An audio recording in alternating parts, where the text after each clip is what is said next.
लोगों के दिलों को जीतना है तो राजनीतिक भाषण सीखना होगा।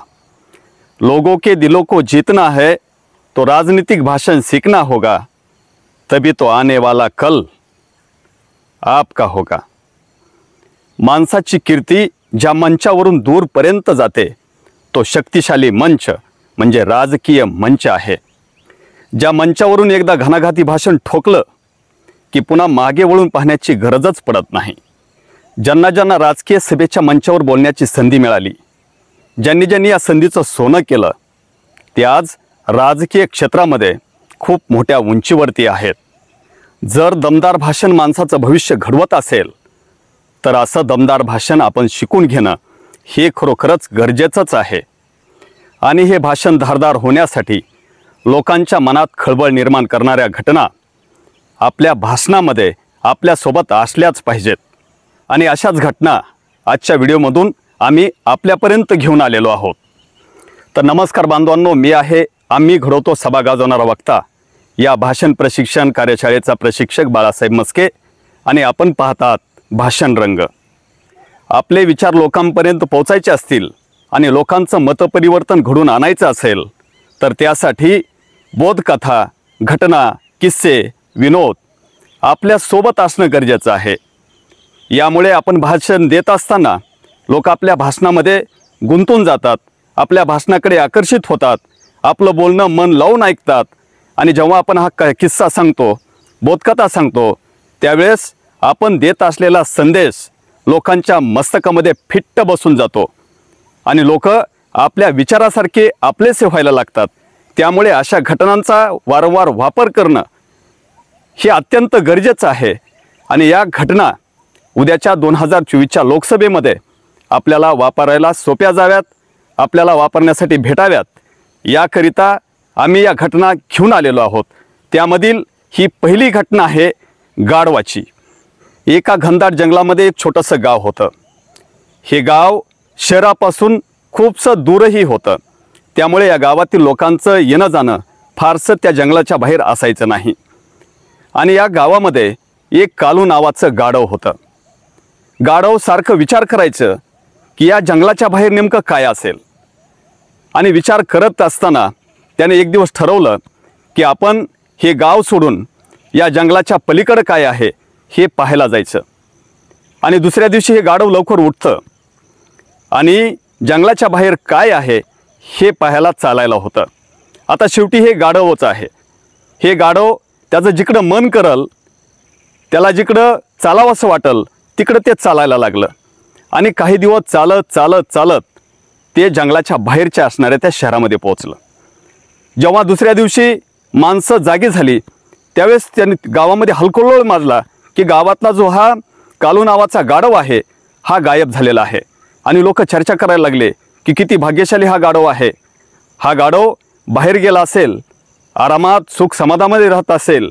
आणि त्याच वेळेला लोकांची चर्चा गावातील काही कुत्र्यांनी ऐकली आणि हे कुत्रे हेही विचार करायला लागले की गाढव बाहेर गेला म्हणजे तो खूप सुखी असेल आणि आपण सुद्धा हे गाव सोडून आपण सुद्धा या गाढवाच्या मागे बाहेर जाऊ।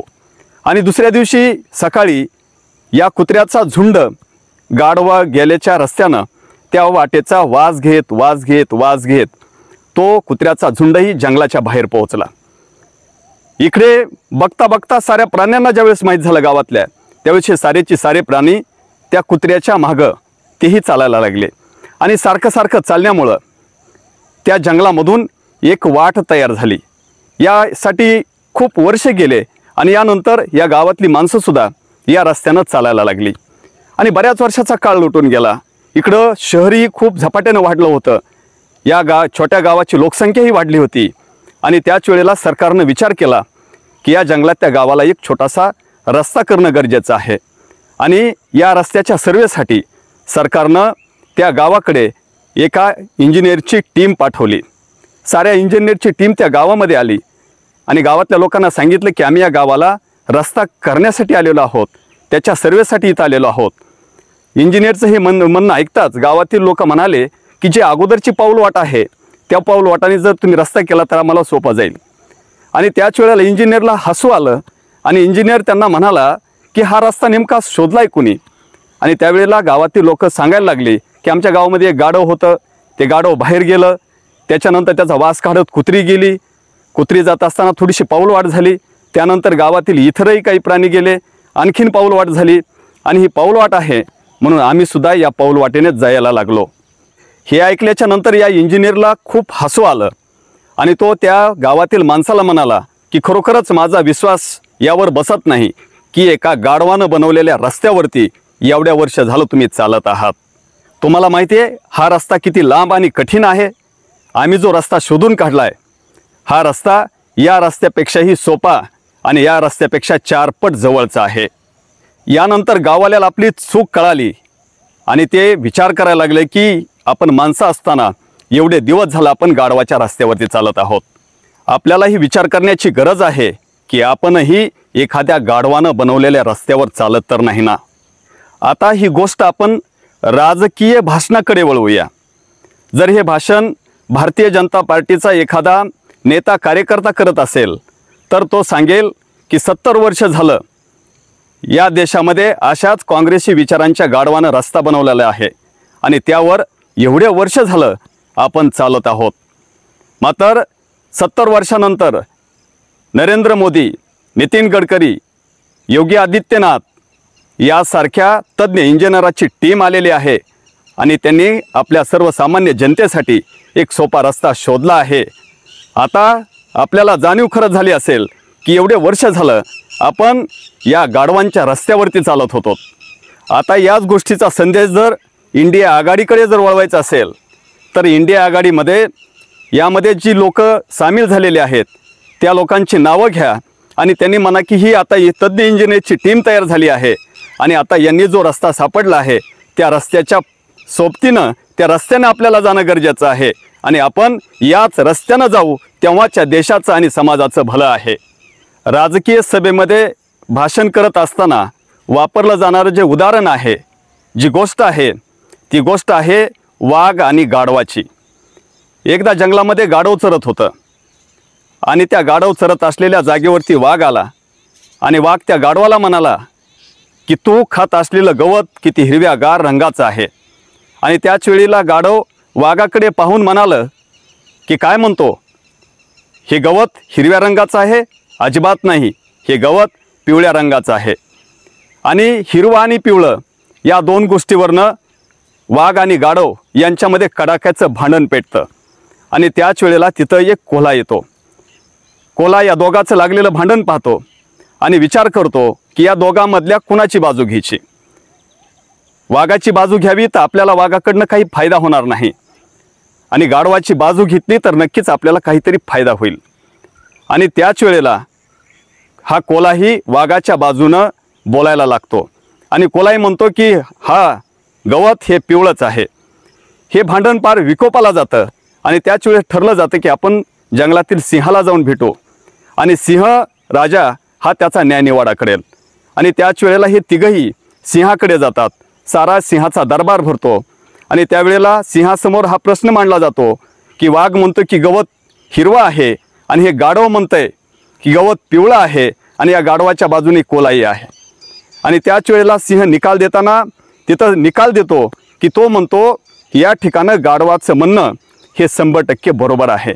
आणि त्याच वेळेला गाढव खुश होतो, हा कोल्हाही खुश होतो, दरबारही संपतो आणि गाढव आणि कोल्हा उड्या मारत तिथून निघून जातात.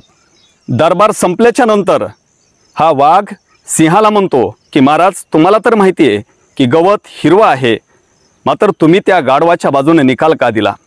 त्यावेळेस सिंह या वाघाला सांगायला लागला की तुलाच नाही तर या साऱ्या दरबाराला माहिती आहे की गवत हिरवा आहे आणि पिवळं म्हणणारा तो गाढव आहे.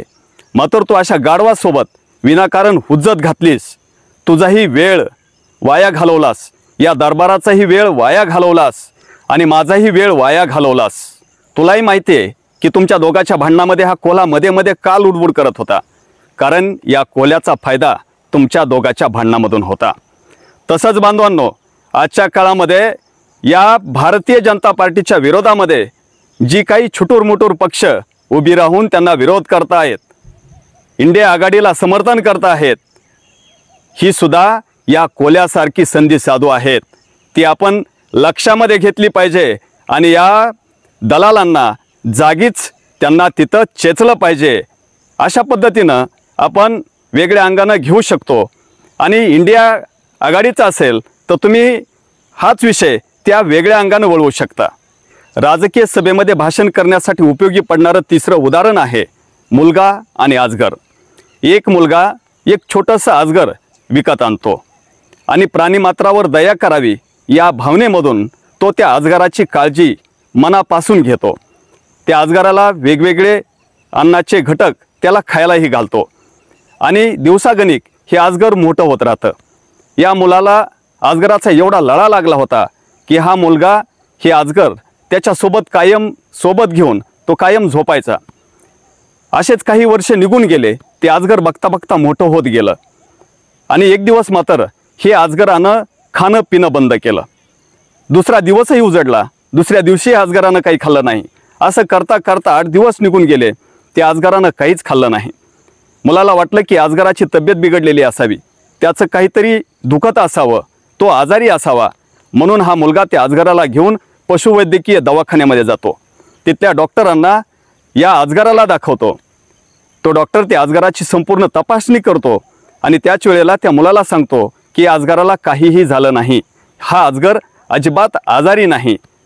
मात्र मुलांनी विचारलं की मग हा खात का नाही, तर त्यावेळेस हा डॉक्टर सांगू लागला की अजगर कायम तुझ्या जवळ असतो आणि हा आता मोठा झालेला आहे आणि तुझ्या जवळ असताना त्याने त्याचं अन्न पाणी यासाठी वर्ज केलेलं आहे की तो तुझ्याजवळ असताना तुला तो खाण्याचा विचार मनामध्ये करत आहे। त्यामुळे त्यांनी खाणं पिणं सोडलं आहे आणि तो विचार करत आहे आणि तो त्याच्या अंग ताणून त्याचा तो आकार वाढवत आहे, कारण तुझी लांबी पाहतो आहे, तुला गिळायला जमतंय का पाहत आहे आणि यासाठी याने एवढं दिवस झालं अन्न पाणी त्यागलेलं आहे। मुलाच्या लक्षात आलं की हा अजगर आपणच याची काळजी घेतली, आपणच पाळला आहे, मात्र हा अजगर आपल्याच जीवावर उठलेला आहे। बांधवांनो, हीच घटना या देशामध्ये होत आहे। आज फुकट राशन हा जो विषय आलेला आहे, हा विषय सुद्धा असाच या अजगरासारखा आहे। आपण लक्षामध्ये घेतला पाहिजे आणि वेळीच सावध झालं पाहिजे। अशा पद्धतीनं या गोष्टीला अनुसरून आपण राजकीय सभेच्या भाषणामध्ये ही गोष्ट, ही कथा, या कथेचा संदेश आपण कसा वळवू शकतो याचा विचार करा आणि आपल्या भाषणामध्ये अशाच घटना घेऊन आपलं भाषण दर्जेदार बनवा। राजकीय सभेमध्ये भाषण कसं करावं याविषयी माहिती देणाऱ्या उदाहरणांचा भाग 1 आम्ही आपल्यासमोर घेऊन आलेलो आहोत। लवकरच याविषयीचा भाग 2 आम्ही आपल्यापर्यंत घेऊन येणार आहोत। तर मित्रांनो, हा व्हिडिओ कसा वाटला हे नक्कीच कमेंट करून सांगा। हा व्हिडिओ आवडला असेल तर एक लाईक नक्की करा आणि राजकीय मित्रांना हा व्हिडिओ शेअर करा आणि असेच व्हिडिओ पाहण्यासाठी या भाषणरंग चॅनलला सबस्क्राईब करा। तर मित्रांनो, पुन्हा भेटूया नवीन दिवशी नवीन विषय घेऊन। तोपर्यंत जय हिंद, जय भारत, जय महाराष्ट्र।